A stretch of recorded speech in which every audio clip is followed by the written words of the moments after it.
Bonjour à tous, je vais voir si j'arrive à régler ça. Voilà. Je suis très heureuse d'être aujourd'hui parmi vous pour pouvoir vous parler un peu de mon expérience d'enseignante d'anglais au CIFOM à l'école technique. Alors, pendant la demi-heure qui m'est impartie, je vais aborder donc les points suivants. Je vais d'abord un tout petit peu poser le cadre de mon enseignement. Après, je vais parler des difficultés et problèmes que rencontre le malheureux prof d'anglais qui doit se mettre à l'anglais technique. Et puis, vous dire en vrai aussi formater ce que ça représente pour les professions des horlogers, des informaticiens et les métiers suisses même. Je vais illustrer ça par quelques anecdotes que j'ai vécues dernièrement. Et puis, faire quelques suggestions éventuellement pour l'avenir. Alors, pour ce qui est du cadre, d'abord moi, disons, j'ai derrière moi 34 années d'enseignement. Les premières années, c'était à l'école secondaire du Locle, après j'étais à l'école de commerce du Locle, après j'étais à l'école d'ingénieur au Locle avant qu'elle soit une partie de la HESSO. Et puis finalement, je me suis retrouvée depuis une vingtaine d'années à l'école technique, où j'enseigne donc l'allemand aux branches maturité et puis l'anglais particulièrement maintenant aux branches au CFC, l'anglais technique. Je me suis un petit peu spécialisée dans l'anglais technique. Alors, le CIFOM ET, c'est une petite école, donc je dis CIFOM ET parce que c'est le côté technique, parce que CIFOM, il y a l'école d'art, il y a l'école de commerce, etc., et puis la santé sociale aussi. Alors, l'école technique du CIFOM, il y a 1 millier d'étudiants, sans compter les techniciens. On est 135 enseignants et puis dans une dizaine de professions qui sont réparties dans 3 bâtiments couverts de panneaux solaires, dont nous sommes très fiers. Voilà. Okay. Alors, parmi les élèves que nous avons dans cette école, ils n'ont pas tous de l'anglais. Ceux qui ont de l'anglais dans leur plan d'études, je parle donc des élèves qui font le CFC justement. Alors il y a les métiers suisses même, automaticiens, dessinateurs, constructeurs industriels, polymécaniciens niveau E, niveau G. Ensuite il y a les horlogers et les informaticiens. La répartition des périodes d'anglais durant l'apprentissage, elle est assez particulière. Bon, déjà, le nombre d'heures varie grandement. Ça va de 40 périodes uniquement sur tout le cursus pour les horlogers de production, et puis ça va jusqu'à 200 pour les informaticiens. Alors, comme vous pouvez voir, c'est réparti assez spécialement, comme ça. Ils en ont tous en première année. Ils sont souvent mélangés. Après, en deuxième année, il y en a certains qui en ont encore, il y en a qui n'en ont plus. En année 3, ils en ont de nouveau tous, sauf les horlogers. Et puis, en quatrième, il n'y a plus que les horlogers et les informaticiens qui en ont encore.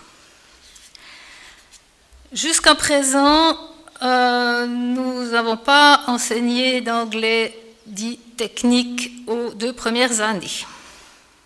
Pourquoi ? Alors pour plusieurs raisons, probablement une partie de paresse de notre part, et puis ensuite, quand même pour des raisons valables, on en a quand même des raisons valables. Hein. D'abord, 2 difficultés, c'est les méthodes existantes pour l'anglais dit technique et la réalité de la salle de classe. Alors, les méthodes existantes pour l'anglais dit technique, elles ne sont pas très nombreuses. Il y a pléthore d'anglais, enfin de business English, là il y a tout ce qu'on veut. Il y a aussi passablement pour les professions dans l'hôtellerie et les professions médicales. Par contre, pour les professions vraiment techniques, comme celles auxquelles je dois enseigner, il y a peu de méthodes et elles ne sont pas vraiment adéquates. Pourquoi ? Parce que toute une partie d'entre elles, elle est plutôt destinée à des gens qui ont déjà leur CFC ou même un titre supérieur, qui travaillent déjà depuis longtemps, donc des adultes qui ont une expérience de la vie professionnelle. Ces méthodes, elles nous proposent des sortes d'exercices qui ne se prêtent pas du tout à des jeunes de 16 ans qui sortent de l'école obligatoire, qui n'ont encore aucune notion de leur futur métier.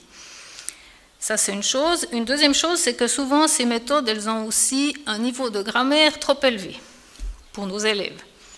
La plupart de ces méthodes, elles ont un niveau de grammaire B1, ce qui correspond à la maturité professionnelle, voire même B2, donc la maturité académique. Nos élèves, ils n'ont pas ce niveau-là, en tout cas pas dans la pratique.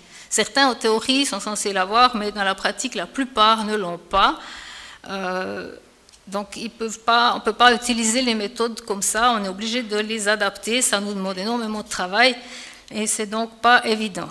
Après, en plus de ce côté des méthodes qu'on ne peut pas employer telles quelles, il y a la réalité de la salle de classe.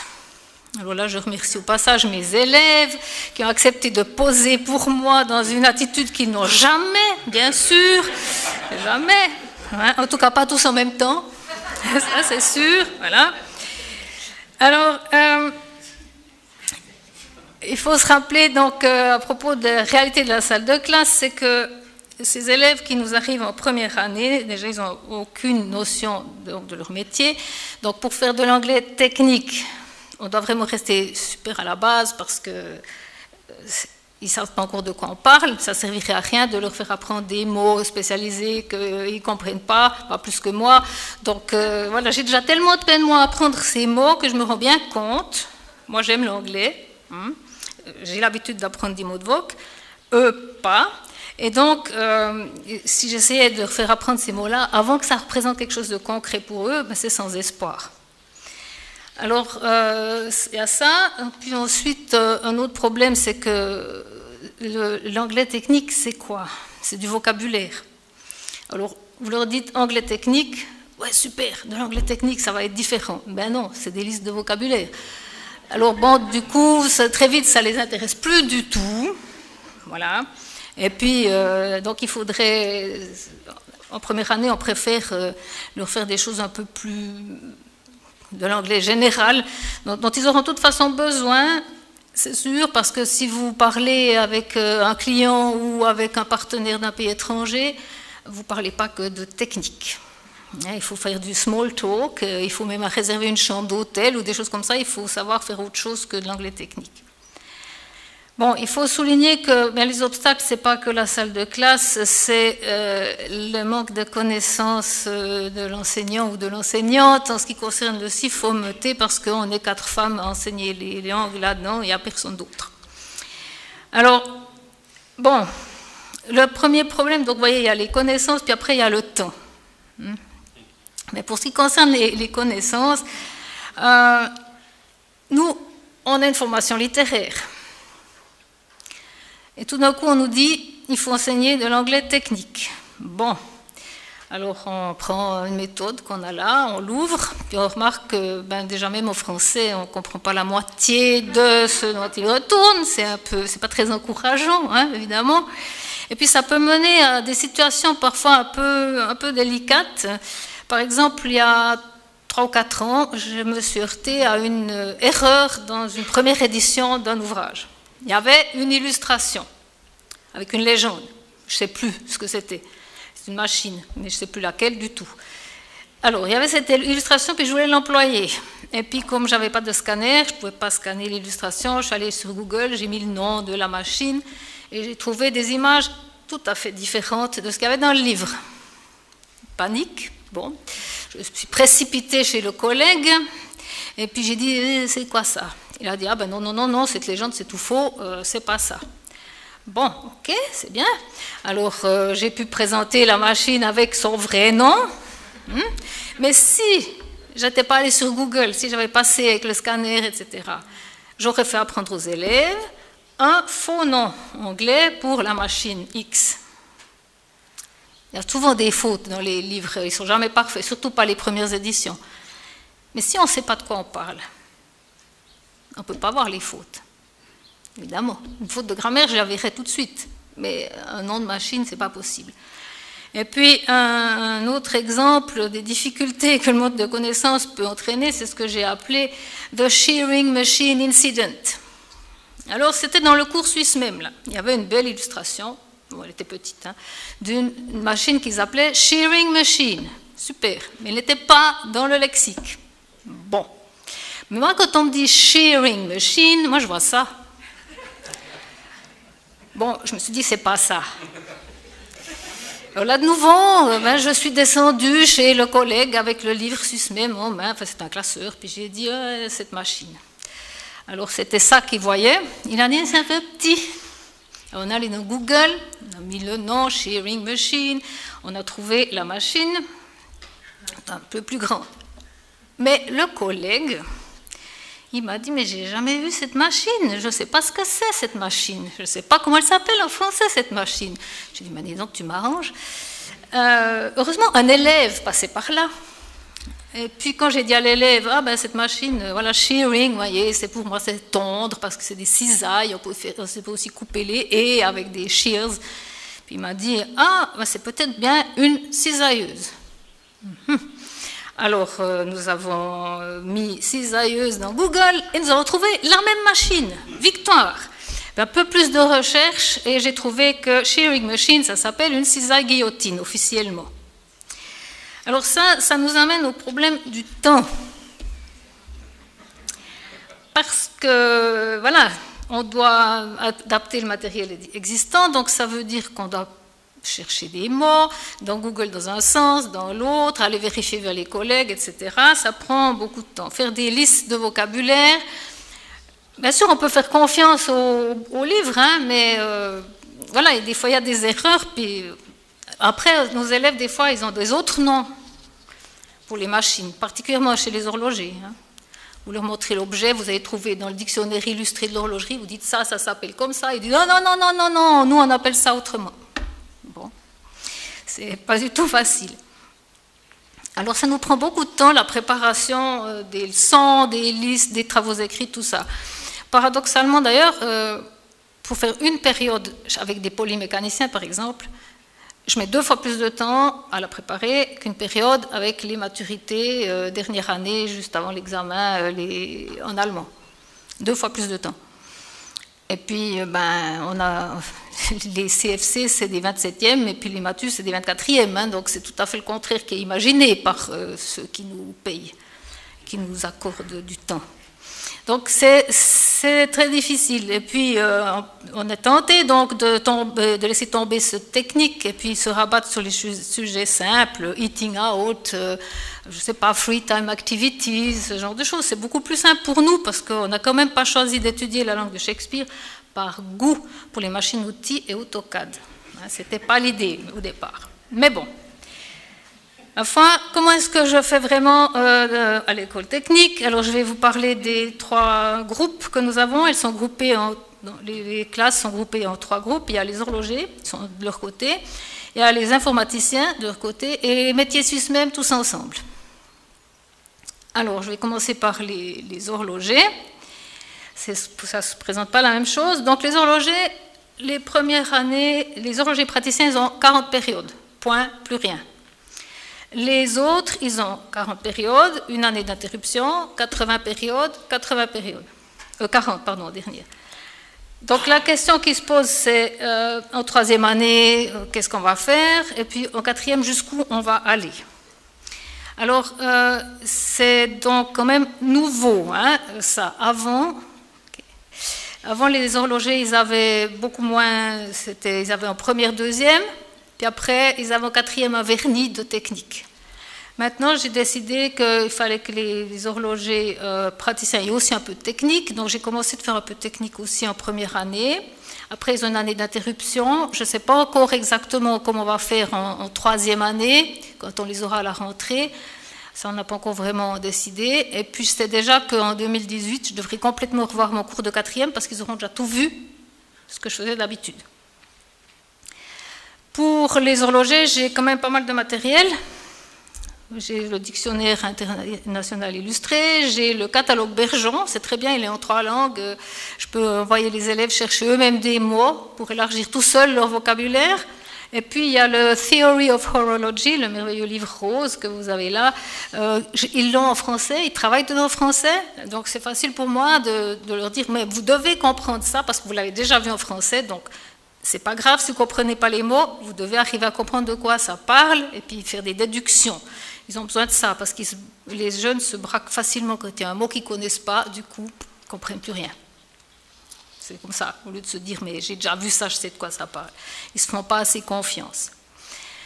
Voilà. Alors après, il y a les informaticiens. Bon, moi, je ne les ai pas. Et c'est une collègue qui les a. J'ai longuement parlé avec elle. Elle a dit qu'il y a deux problèmes. Premièrement, c'est une obsolescence brutale chez les informaticiens. C'est pratiquement impossible d'avoir un livre avec des descriptions de matériel actuel.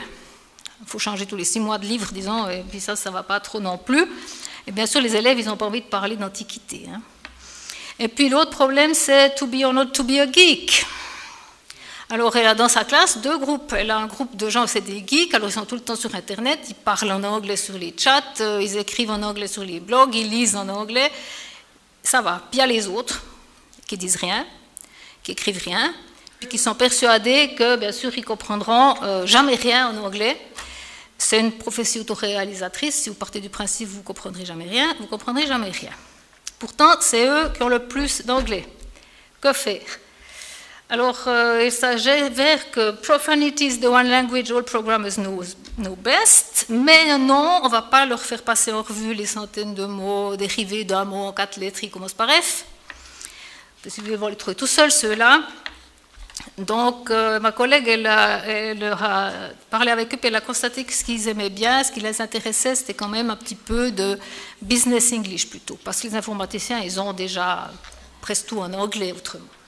Alors, elle va faire avec eux un peu de lettres et puis de CV, mais ça lui demande aussi beaucoup de travail, parce qu'il faut trouver des annonces en anglais qui ne soient pas que pour des ingénieurs et PF, évidemment. OK. Alors maintenant, les métiers suisses même que j'ai actuellement, il y a des niveaux d'anglais très disparates. Il y a déjà quelqu'un qui a fait une allusion ce matin à ce problème. Très disparates, parce qu'il y a ceux qui viennent de polymécaniciens de base, ils ont 40 périodes, puis plus rien. Puis les autres, ils ont 120 périodes sans interruption. Puis je les ai dans la même classe. Et ça, c'est sans compter les niveau des élèves eux-mêmes. Il y a ceux qui pourraient presque passer le first, et puis à côté, il y a celui qui sait à peine conjuguer le verbe être. C'est très difficile de ne pas ennuyer l'un ou de ne pas décourager l'autre. Et puis en plus, je les ai 3 métiers dans la même classe. Alors, c'est à cause des effectifs. 3 métiers dans la même classe, donc ils veulent tous des vocabulaires différents. Si on leur demande de faire un vocabulaire plus machine, il y a les automaticiens qui protestent, qui veulent de l'électrique. Si je fais de l'électrique, il y a les dessinateurs qui hurlent que non, ça ne les concerne pas. C'est assez difficile, d'autant plus que moi je jongle avec des mots, comme je l'ai déjà dit, où je suis loin de tout suivre. En plus, les élèves de ces professions-là, c'est ceux, en tout cas aussi FOM, qui sont le moins intéressés par les langues. Alors, c'est plutôt du genre, l'anglais, ça ne sert à rien pour la profession, hein. Et puis l'anglais, mieux vaut 1 heure d'anglais que pas de pause du tout. Donc, voilà, c'est pas facile d'enseigner dans des conditions comme ça. Alors, évidemment, l'idéal, ce serait que le prof d'anglais ait un CFC de polymécanicien, un CFC d'automaticien et un CFC de dessinateur industriel pour pouvoir vraiment travailler ça avec les élèves. Ce n'est pas le cas. On pourrait peut-être répartir mieux les heures d'anglais, alors commencer dès la première année, ça ce serait une bonne idée. Pour l'introduire dans la première année, il faudrait faire déjà un petit fascicule de vocabulaire, mais ça demanderait donc un investissement, parce qu'il faudrait se mettre à plusieurs pour bien penser les choses. Mais l'avantage, ce serait que les élèves pourraient avoir à plus petite dose, plutôt que sur un semestre, l'avoir plus étalé, donc ça les dégoûterait moins d'apprendre. Et puis on éviterait peut-être quelques moments comme celui que j'ai intitulé « A plug problem ». Alors, en première année, vous présentez le mot plug, les élèves ils voient ça, il n'y a pas de souci, ils comprennent, ok, ça. Après, vous pouvez aussi très bien, toujours en première année, leur faire comprendre que plug, c'est aussi ça pour protéger leurs oreilles. Dans le chapitre Safety at Work, c'est parfait. Après, vous pouvez même, si vous avez envie d'aller dans la culture, leur parler de la baignoire, que ça s'appelle aussi plug. Il y en a quelques-uns qui connaissent celui-là, de plug. Ok, il y en a même qui en portent. Par contre, quand vous arrivez en 3e année et que vous dites plug, vous avez des ricanements et des gloussements. Vous vous demandez pourquoi. Non, vous ne vous demandez pas pourquoi, parce que vous êtes très cultivé. Parce qu'eux, ils voient ça. Parce qu'ils fréquentent beaucoup les sites porno. sur le web. Donc, ils connaissent ce mot. Alors voilà, vous croyez apprendre la prise et la fiche électrique, vous dites plug, ha ha ha ha ha, une moitié de la classe. Voilà, il ne faut déjà pas rougir. Puis l'autre moitié de la classe, quoi. Et puis qui c'est qui doit expliquer? Bon. Alors ça, l'avantage en première année, ils ne sont pas encore sur les sites porno, donc ça va. On peut éviter cette définition-là du mot plug. Donc, un fascicule commun, je trouve que ce serait une bonne idée, avec du vocabulaire très basique. Et puis, en première année, il y a des thèmes communs à tout le monde qu'on pourrait faire. Par exemple, ce serait les numbers and shapes, donc les formes, quelques calculs, les racines carrées et les mettre au cube, ça, ce serait possible. On peut aussi avoir les mesures, c'est très bien de savoir dire how deep, how high, etc. On a l'équipement de base, parce qu'ils ne savent même pas dire tiroir souvent, donc 3 trucs comme ça qu'on trouve dans l'atelier, ça peut être bien. Nettoyage, des outils vraiment genre marteau, clou, fil, lime, etc. C'est bien aussi. Safety at work, ça passe toujours. Et puis, savoir parler de leur apprentissage, savoir dire que c'est vocational school, et puis combien d'années ils ont fait, tout ça, ça peut être... qu'on peut faire déjà en première année, mais encore continuer en deuxième. Maintenant, comment on pourrait faire pour rendre ça plus concret? Ben, moi, j'aurais 2 propositions. Je trouve qu'on pourrait étiqueter les ateliers, à défaut d'avoir un prof qui peut donner un cours de pratique en anglais, parce que ça, ce serait bien sûr l'idéal, mais ce n'est pas donné à tout le monde, ça. Étiqueter les ateliers, parce que si chaque fois qu'ils ouvrent un tiroir, ils voient Joe, ben, ils retiennent le mot. Chaque fois qu'ils prennent une clé imbus, ils voient Hexkey, ils savent à la fin ce que c'est. Donc ça, ce serait une bonne idée, mais ça prend aussi du temps, parce qu'il faut trouver le collègue, il faut lui dire donne-moi une liste des mots, où je peux coller les étiquettes, hein, déjà, etc. Et puis, une autre idée que j'aurais, ce serait de demander un abstract en anglais du TPI. Pas trop lent, juste un petit abstract, moi je trouve que ce serait bien. Comme ils n'ont pas d'anglais en 4e, les métiers suisses même, on pourrait juste arranger 2 ou 3 périodes avec l'enseignante pour aider à la rédaction du TPI en anglais. Et puis ça les rafraîchirait juste un peu avant l'examen, où ils ont une touche d'anglais quand même. Et après une année d'interruption, c'est pas évident d'avoir même une touche d'anglais. Bon, ça demande des investissements, tout ça. Dans le canton de Neuchâtel, c'est exclu d'en parler, mais bon, on peut quand même toujours rêver. Voilà, j'espère que je vous ai donné une image claire et pas trop négative de ce que ça veut dire enseigner l'anglais technique quand on est plutôt dans James Joyce et Oscar Wilde.